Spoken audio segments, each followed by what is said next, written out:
Yo, what's up, guys? Welcome to Poducer, the podcast for producers. Today, we're joined by Porch. What's up, everybody? My name's Porch, or Nick Loporchio. Yeah. Hey. Something we should say is that we're at Summer's End Smokeout. We got this beautiful vista behind us. We're in Republic, Michigan. Yes, yeah. It's been a little bit of a rainy day here today, but hopefully it'll last for us to get through this. Yeah. Dude, so something we kind of. Well, first of all, I see you're smoking weed. Are you a big weed smoker? I advocate for the ganja. Yeah, there's basically two drugs I really like, or drugs. I mean, medicine, plant medicine like that, psychedelic ones. I like weed and mushrooms, really, but for sure. Yeah. Nice. Yeah. We have to ask. We're at a weed fest, man. Elevated Exotics and the whole crew here. Yeah, they've been hooking it up. I'm gonna have weed for the rest of my life. So, dude, something we always do just to kind of icebreaker question is, what was your first concert that you attended? You're gonna laugh. Do you know Weird Al Yankovic? Dude, okay. It's weird that you say that because I've had maybe 3 or 4 people who have said that. Very family friendly. Oh, okay, yeah, that makes sense because it's also think of how much music he's going to turn you on to. He does covers but parodies, so you're going to get Michael Jackson, all of it. Just I got eat Nirvana, it. Yeah. Nirvana. He did Smells Like Nirvana, and then I was like, who is that band, Nirvana? And then I was done, dude. That's grunge, metal, but He does Smells Like Teen Spirit, but it smells like Nirvana. Oh, that's fun. Like a whole album or just one track? But the cover is a parody of Nevermind. The baby naked? Yeah. So it's a cover of him chasing a donut, and it's called, I forget what the name of the album is, but one of the songs on it, the title track is Smells Like Nirvana. And when he called Kurt Cobain, because Weird Al's polite, he always asks for permission when he does his parodies. And I think he said he's gotten turned down twice. And when he called Kurt was like not that much of a fan about it, but then he heard the song and how funny it was, and he was like, fuck yeah. Because Kurt was a troll and an anarchist. Oh, yeah. And he was just like, okay, you're trolling Nirvana? Okay. Because Nirvana at that point had already blown up, and he was trying to troll the world. Well, and he was already being a star is fucked, and it ultimately ended. The world now. It leaded to his demise. Yeah, dude. Addiction ultimately. And, right. There was other stuff going on. Shout out Kurt, wherever you are. We just met here. We were vibing, dude. Great to connect. I want to kind of go back to origin stories of how you got into making music. Is your family musical? How did it start?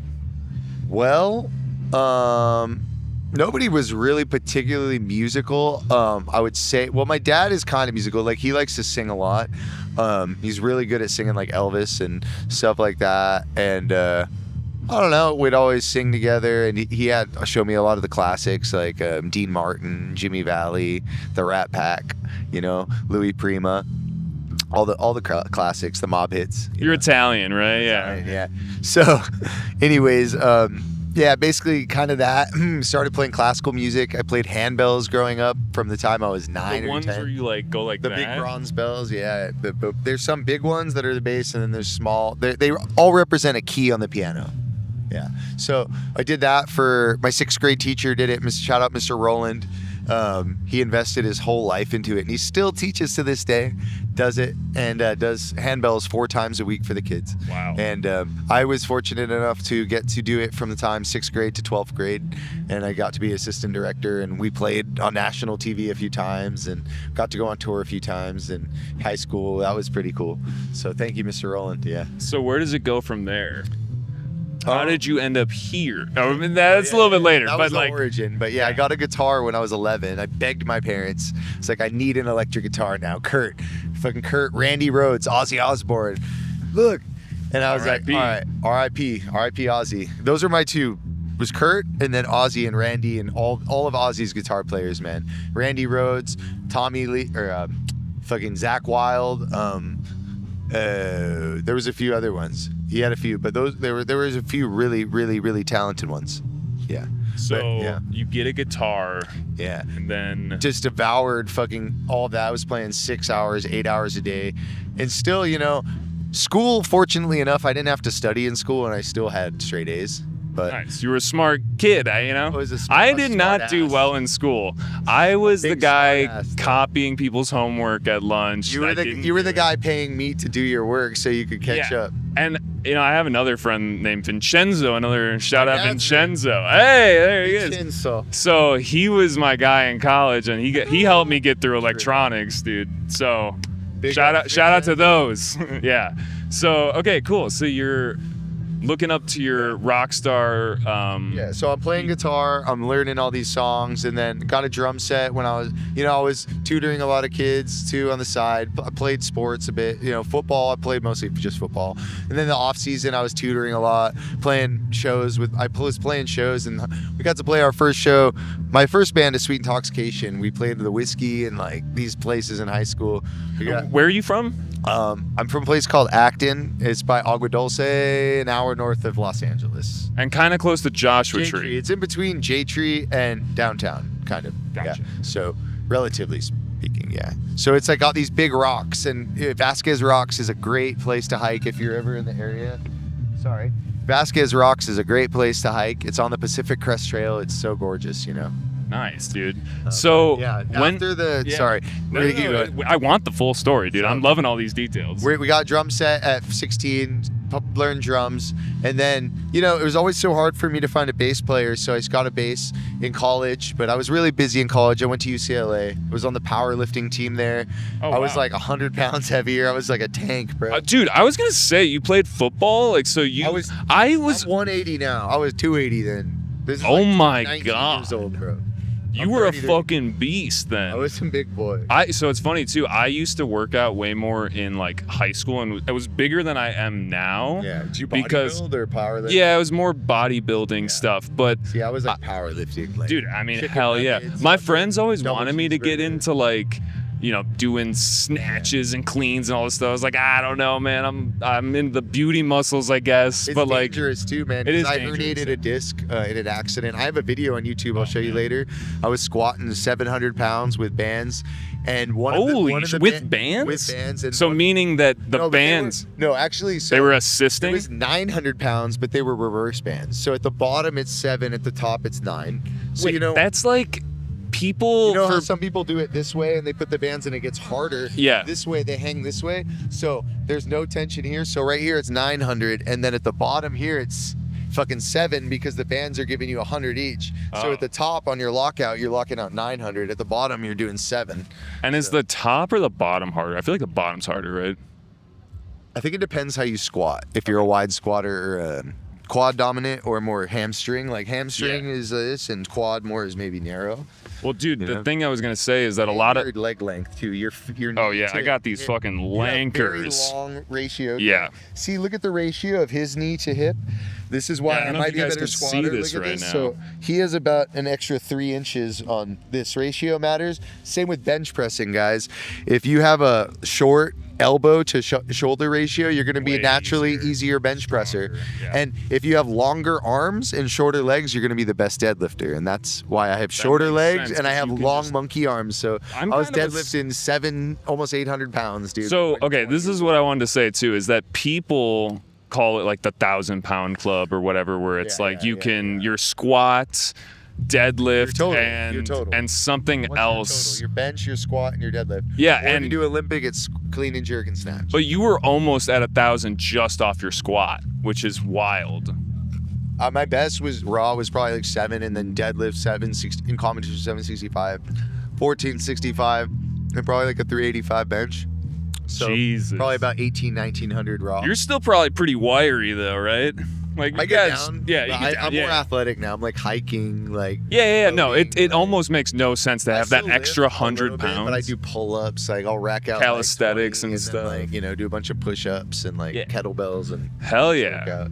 Okay, dude. So Not hurt myself anymore. Yes. I herniated that disc and it changed my life. I lost 100 pounds, started swimming, got healthy. Swimming's started real good. Eating healthy, fucking started meditating, started doing yoga, started doing all the things I needed to be my best self. So sometimes our biggest pains are our greatest teachers. Yeah. oh man, A lot of that's wise. Okay, so back to the kind of like how you started the Porch project. When do you pick up like a DAW and are producing? Are you in bands too? So in college, after the accident happened, I couldn't power lift anymore. So I was pretty like I was depressed a bit. Like college, I liked chemistry and molecular biology, but I didn't like the outlook of my career. I was like, wow, I'm gonna work for Monsanto and GMO foods and stuff, because I was doing cool shit. Like in college, we got to like take DNA, replicate genes, splice our own genes in, change the color of animals, like grow our own. We got to play God, like, and it was kind of interesting, but at the same time it was a little scary. And then I got a bass because I couldn't really walk for like 6 months with this disc herniation. Well, I had a bass before, but I really picked it up, and then I just sat down with it, and I just like, I loved reggae from the time I was like 16. I started listening to Sublime, and then Sublime, they were, you know, from Long Beach, but they listen to a lot of roots reggae, and a lot of their reggae is based on a lot of their OG reggae rhythms, like particularly the slang tang rhythm. So it's like do do do do do do do do do do do do do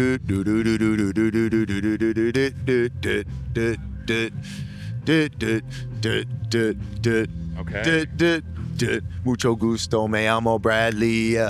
I'm hornier than Ron Jeremy. So that is originally the slang tang rhythm. Yeah. So there's I've heard of the slang instrumentals tang. that the Jamaicans will reference and say, "Hey there, boy, you know answer rhythm," and you're like, "Yeah, man," or slang tang rhythm or stalag rhythm. It's like stalag rhythm's like the Sister Nancy Bomb Bomb song. It's like doom doom. Doom, doom, doom, doom, doom, Oh, yeah. doom, doom, doom, doom, doom, doom, doom, doom. Okay. But then we Yes, started because- Iya Terra in 2013, the band Iya Terra. We got to fucking do it all, man. We played 200 plus shows a year for over 10 years, 12 years. Wow. Fucking toured in and out almost all 49 states except for Alaska, Canada, Switzerland, France. Oh, dude, so you've been around the country. Yeah. That's sick. Around the world, yeah, pretty much so. Wow. Yeah. That's so cool, dude. I've always said that the best way to Played Red Rocks a few travel, times. hell yeah. Done a bunch of it. You know? Best way to travel is through work, and I feel blessed to be here right now sitting with you, man. That's fucking dope. He said it. So Support your local everything. yeah, for sure. I agree. Always. Support your local podcast. You know, even though it's on the internet. So, but dude, okay, cool. So you're playing with your band, and then you're doing your own thing too. Yeah, so in 2018, I went to a show called Serenity in the Bay. It was Tipper on New Year's with Liquid Stranger and a bunch of other great acts. And I was so inspired after that. I was like, looked up online producer school, found a bunch of them. Mr. Bill, I knew of him, a few other Producer ones. Dojo. Producer yeah. Dojo by Ill Gates, Dylan Ill Gates. Oh no, sorry, my bad. Mr. Bill Illgates, yeah, my bad. Yeah, so yeah, Producer Dojo, if anybody's looking for a place to learn music and learn Ableton and producing and how to not get stuck in one loop and fucking actually just make the song and finish it, Yeah. like Dylan Illgates is the man. Dude, Like, I hands learned, down. I don't remember where I Because heard Ableton this. calls him, dude. When Ableton has a question, Yeah. they get him on the phone. Hell yeah. I've learned about this thing called the nugget that he talks about. You know what I'm talking? Where it's like, Oh, do I know it's the like nugget? find the nugget of the song and then expand outwards from there. You know that feeling when we're all on the dance floor and we're like waiting and that tension's building up and then it's just like, and you're just like that. A release. So it's Yeah. like you have the tension and the release. So what's that moment and feeling of release? That's the nugget for me. Yeah. But there's all different kinds of nuggets always. Right. Like, sometimes it's a vocal chop. Sometimes it's a bass pattern. Sometimes it's just a drum pattern. But it's a good way to not get stuck in just making loops and like Finding that expanding excitement. outwards from the most crucial point of the song. Yes. And I haven't taken his class, but I've just heard about that. Nice, dude. You heard So about one of the most important parts. So okay, good. I Yeah. highly recommend digging into it if you're interested. Because Yeah. I didn't know. I was on Logic because, again, I play live music. I picked up Logic in like 2012 to just record my own bass and all this. I knew how to record all drums and this. But I knew nothing about Ableton, knew nothing about Serum or Vital or any of that shit. And yeah, now, I mean, I feel like I have a decent grasp on it, but there's still so much. Ableton is such a depthy DAW as far as being modular and just Yeah, I love Ableton. I'm an Ableton guy. Ableton, yeah. Ableton all the way. Let's go. I mean, if you use other DAWs, it doesn't really matter. But There's a lot hey, of good ones. I'm about to be a shill here. you know? Whittler uses Reason. I've used Reason. Yeah, you can use use whatever. Okay, cool, dude. So like, when do you start kind of like playing as Porch? And what is the sound of Porch? Yeah. We are kind of on a porch. It's more of a gazebo. What the fuck, dude? So Porch, my last name is Loporchio. Loporchio. In Italian, it's Loporchio. Yeah, chi is key, but Porch is just the nickname because nobody could ever say it. So. Yeah. But yeah, it's taken on a deeper meaning kind of now because like a porch is kind of like a little protective area, you know? Yeah, like it's protecting us. It's raining a little bit, but I think we'll be good. You know, we're going to be good. And it's a good reminder that we're always going to be good. And yeah, you're going to weather this. So what's the sound? Because you come from a predominantly bass background. That's like your main instrument. You've had drums and guitar and all that stuff. But like, what is the sound of the Porch project? I would say in like fucking 4 or 5 words, maybe like reggae, roots, funk, hip hop, and then like maybe a few more like dubs, wubs, like electronic subs, stuff. And like badman, you know, like. Yeah, dude, hell yeah. Yeah. Cool, man. So, okay, here's like a kind of tangent question because, you know, we got the origin story. You studied molecular biology, right? So I feel like a lot of people that make music have like a mathematical brain. I don't know. Is there any crossover? Is there any? Here's another thing. Any crossover to music? Also, any just like everyday life things that you learn from school that are super helpful that your average person doesn't really know? Like, are you into reading the labels on everything and being like, that's got some bullshit? Yep. Are you crunchy like that? Oh, yeah. Because I am, Oh, yeah. Yeah. Yeah. Is that so? Even when I go to Italy, dude, they don't use food dye, and I'm just like checking it out. Yeah.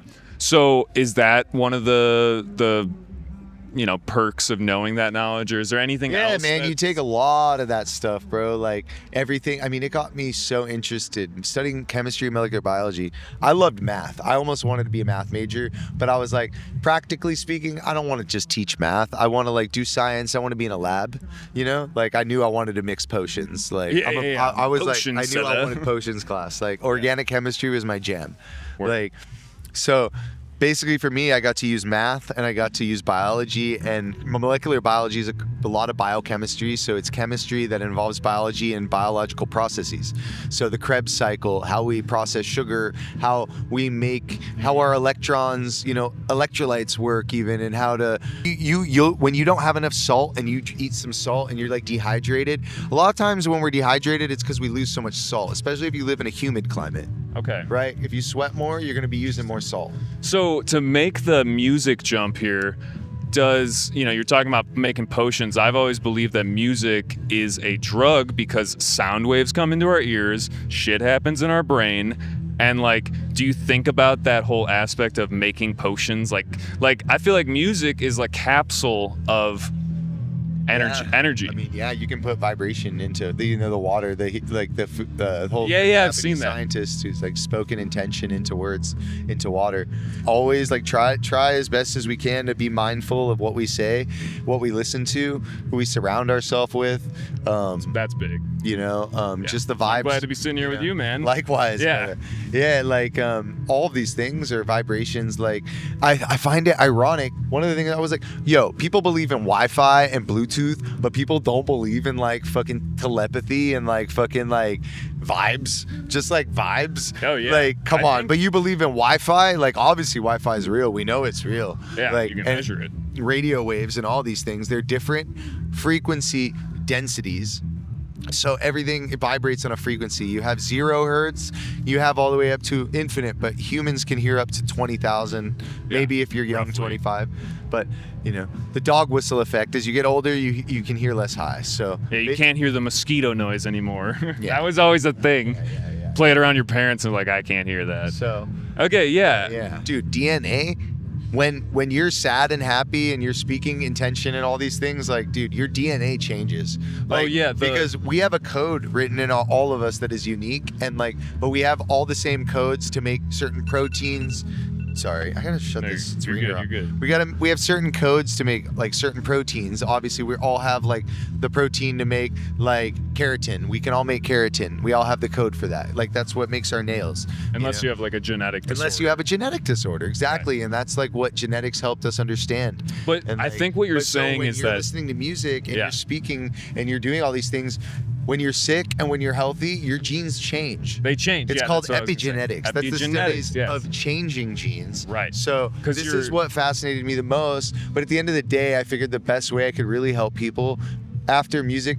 But by the time I was a senior in college, we were touring 150 shows a year. I was like, sorry, mom and dad, med school's not happening. I hope you still love me. And for a few years, you know, it was rocky a bit. But once we played, you know, like Cali Roots, Cali Vibes, Red Rocks, when my mom was like front row, sold out Red Rocks, and she's just like, This is all right, cool. he's gonna be all right. Yeah. That's a natural thing for parents to be a little bit worried about, like what you're doing. Music isn't the most lucrative I'm always. thankful for that. That means Yeah. they love you. Yes. They care Yeah. about you. So, okay. One thing I wanted to just touch on, I've never been there, but Joshua Tree and getting into like the spiritual aspect, because we're talking about people having auras and having like, you know, speaking good things, but there's all these things that you can't measure, right? And I think that's part of the problem is that like we're so sciencey and trust the science and all of that, but sometimes the science can't measure it, or at least not yet. God has a different plan. So have you had any crazy experiences in Joshua Tree? I've heard there's, you know, certain places in the world have different frequencies, and Joshua Tree is one of those places where it's like very magical. Yeah. Have you, I don't know, what the, like any lore? I mean, basically, like I feel like what the spirits have told me there, in my experiences, is that. And it's kind of funny because it's kind of like the opposite here. Like life is so abundant. Like up here, everything's so green that the bugs are bigger, the bees are bigger, the bears are bigger. And where I live, everything's dry and like there's a lot of rocks and they're beautiful and there's like so much energy coming out of the floor and just like this crazy big like just energy field around the whole area. It's amazing, but really so like what the spirits there have taught me is like life in like is possible no matter how much abundance is there. Like the desert, things have learned to thrive with no water, year round almost. Like we get rain like a few days a year. We get 10 inches a year. It's like 5% humidity. It gets down to 20 degrees in the winter. It gets up to 110 in the summer. So it's extreme. Yeah. So life can live in can take place, extreme yeah. environments. All right, man. Well, let's wrap this guy up. I asked you what your first concert was, but I want to ask you what the most game-changing concert you ever went to was. Just like the most impactful, the one that you walked away from like, damn, I really need to like, you know, do that or change something, or first thing that comes to mind. Well, I wouldn't say a specific one artist, but the Cali Roots is a festival in Monterey, California. It's on year 15 now, and I didn't go to the first year, but I went to year 2, and I went every year to year 12, and we got to play 5 times. And Hell yeah. but year 2, the first year I went was the one, dude. That's I was the just like, special one. I'm doing it. Hell yeah. Okay, cool, man. Well, shit, guys. You know, we've been going for a minute. I really appreciate you sitting down with me, man. It's coming down It's now. cool. Yeah. We should probably wrap. So yeah, guys, if you made it this far, we appreciate you listening. guys. And go check out Poducer. Porch. Yeah, go check out Poducer. If you're here already, hit that subscribe button, and we'll catch you next time. Peace. Peace. Hell yeah, dude. All right, I'm gonna cover this real quick.